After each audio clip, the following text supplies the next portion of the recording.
Les karyotypes. Voilà un exemple de karyotype. Vous voyez à gauche une carte avec les chromosomes d'une cellule, photographiée en couleur, classés chromosome par chromosome, chromosomes homologues. Les paires de chromosomes sont ensemble, sauf la 23e paire, où on a deux chromosomes, mais dans ce cas-là, ils ne sont pas identiques, on a un X et un Y. C'est un garçon.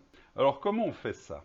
Tout d'abord, les biologistes colorent une cellule avec du bleu de méthylène. Vous vous souvenez que le bleu de méthylène faisait ressortir les protéines, et comme il y a des protéines dans les chromosomes, on visualise les chromosomes.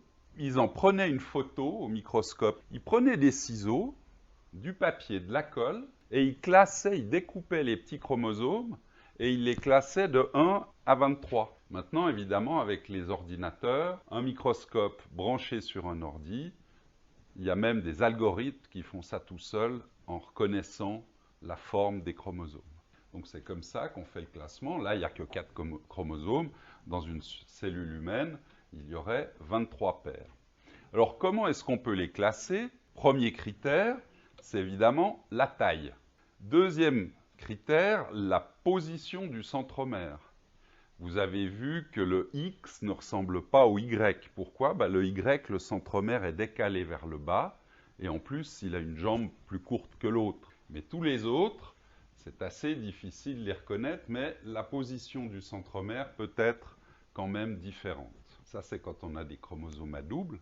Quand on a des chromosomes à un seul chromatide, bien évidemment qu'il n'y a plus le centromère, on repère juste par rapport à la taille et à l'aspect. On arrive quand même à reconnaître plus ou moins.